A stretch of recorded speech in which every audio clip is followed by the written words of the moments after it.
Hi friends, എല്ലാവർക്കും നമസ്കാരം. ഇന്നലെ അഷ്ടമി രോഹിണിയൊക്കെ ആയിരുന്നല്ലോ. എല്ലാവരും ഉപവാസമൊക്കെ എടുത്തിട്ടുണ്ടാവുമല്ലേ? ഞാനും ഇന്നലെ ഇവിടെ ഉപവാസം എടുത്തിരുന്നു.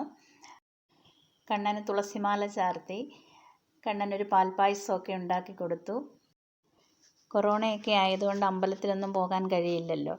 അതുകൊണ്ട് വീട്ടിലിരുന്ന് തന്നെ നാമം ജപിച്ച് കൃഷ്ണനെ പ്രാർത്ഥിച്ചു. അപ്പോൾ ഒരു പായസം, നല്ലൊരു പാൽപ്പായസം ഉണ്ടാക്കിയിട്ടുണ്ട്. അപ്പോൾ ഇന്ന് ഞാൻ കാണിക്കാൻ പോകുന്ന വീഡിയോ നമ്മൾ പാൽപ്പായസം ഉണ്ടാക്കിയത് എങ്ങനെയാണ് എന്നതാണ് ഇന്നത്തെ വീഡിയോ. അപ്പം ഇതാണ് ഞാൻ ഉണ്ടാക്കിയ പാൽപ്പായസം. കൃഷ്ണനൊക്കെ നിവേദിച്ചിട്ടുണ്ട്. അപ്പോൾ നമ്മളിതെങ്ങനെയാണ് ഉണ്ടാക്കിയതെന്ന് നോക്കാം. പാൽപ്പായസം ഉണ്ടാക്കുന്നതിനായിട്ട് ഞാനിവിടെ 1 കപ്പ് അരി എടുത്തിട്ടുണ്ട്. ആ 1 കപ്പ് അരി എന്ന് പറയുന്നത് എൻ്റെ കൈക്ക് 4 പിടി അരിയാണ്. ഇതേപോലെ ഹാൻഡ്ഫുൾ ആയിട്ടാണ് ഞാൻ എടുത്തിരിക്കുന്നത്. 4 പിടി അരിയുണ്ട്.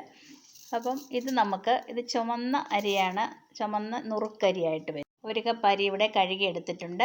അതിലേക്ക് നമ്മൾ 2 ലിറ്റർ പാലാണ് ഇപ്പോൾ ഒഴിച്ചു കൊടുക്കുന്നത്. 2 ലിറ്റർ കട്ടിപ്പാലാണ്.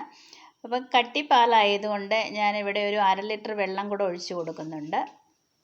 ഇനി കട്ടിപ്പാലല്ലെന്നുണ്ടെങ്കിൽ നമുക്ക് 2 ലിറ്റർ പാല് മാത്രം എടുക്കാം. നല്ല കട്ടിയുള്ളത് കൊണ്ടാണ് ഞാൻ 1/2 ലിറ്റർ വെള്ളം കൂടെ ചേർത്ത് കൊടുക്കുന്നത്. ഇനി നമുക്കിതിലേക്ക് വേണ്ടത് പഞ്ചസാരയാണ്.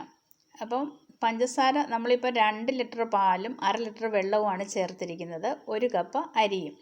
അപ്പോൾ നമ്മൾ അളന്നെടുത്തിരിക്കുന്ന അരിയുടെ അതേ കപ്പ് കൊണ്ട് തന്നെ 3 കപ്പ് പഞ്ചസാരയാണ് ചേർത്ത് കൊടുക്കുന്നത്. 3 കപ്പ് പഞ്ചസാര ചേർത്താൽ ഈ പായസത്തിന് നല്ല മധുരം ഉണ്ടായിരിക്കും. ഇനി നമുക്കിത് സ്റ്റൗവിലേക്ക് മാറ്റാം.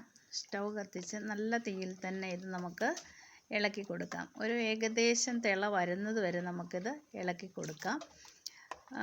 നന്നായിട്ട് തിളയ്ക്കണമെന്നില്ല. അതിന് മുമ്പ് തന്നെ നമുക്ക് കുക്കറിൻ്റെ അടപ്പ് വെച്ച് ഇത് അടച്ചെടുത്തിട്ട് ഇപ്പം നന്നായിട്ട് ചൂടായിട്ടുണ്ട്, തിള വരുന്നുണ്ട്. അപ്പോൾ നമുക്കിനി ഇത് അടച്ച് വയ്ക്കാം. അടച്ച് വെച്ചിട്ട് ആ സ്റ്റീം പുറത്തേക്ക് വരുന്നത് വരെ നമുക്ക് വെയിറ്റ് ചെയ്യാം. അതിന് ശേഷം മാത്രം നമുക്ക് അതിൻ്റെ വെയിറ്റ് ഇട്ട് കൊടുത്താൽ മതി.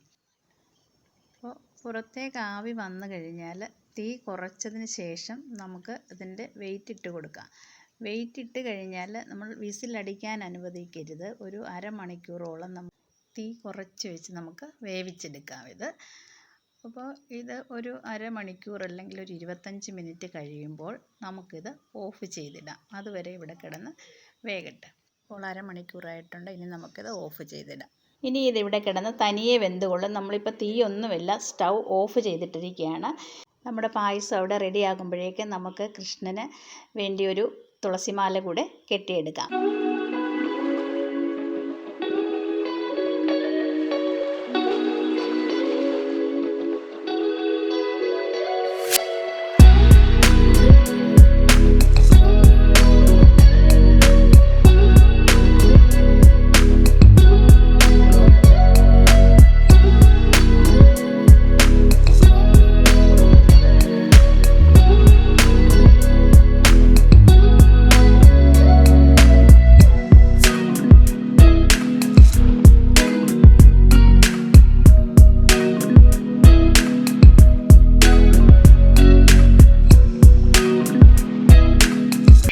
അപ്പോൾ നമ്മളൊരു ഏകദേശം 45 മിനിറ്റ് വെയിറ്റ് ചെയ്തിട്ടുണ്ട്. നമ്മുടെ പായസം റെഡി ആയിട്ടുണ്ട്. നല്ലതായിട്ട് വെന്ത് നല്ല പാകത്തിന് ആയിട്ടുണ്ട്. ഇനി നമുക്ക് ഇതിലേക്ക് കുറച്ച് നെയ്യ്, അതായത് നല്ല നെയ്യ് ചേർത്ത് കൊടുക്കാം. ഞാനിവിടെ 1 ടേബിൾ സ്പൂൺ ചേർത്തിട്ടുണ്ട്. അപ്പോൾ ആ നെയ്യ് ഇതിൽ ഒന്ന് കലങ്ങി വന്നു കഴിഞ്ഞാൽ നമ്മുടെ പായസം റെഡി ആയിട്ടുണ്ട്. ഇനി നമ്മുടെ പായസം നമ്മുടെ കണ്ണന് നേദിക്കാൻ വെക്കുകയാണ്. പായസം വെച്ച് തുളസിമാലയൊക്കെ ചാർത്തി നമുക്ക് ഇനി ഒരു 12 മണി വരെയും നാമം ജപിച്ച് ഇരിക്കാം. എൻ്റെ പ്രാർത്ഥനയിൽ എല്ലാവരും ഉണ്ടായിരിക്കും. എല്ലാവർക്കും നന്മകൾ ആശംസിക്കുന്നു. ഇനി നമുക്ക് മറ്റൊരു വീഡിയോയിൽ കാണാം. എല്ലാവർക്കും അഷ്ടമി രോഹിണി ആശംസകൾ.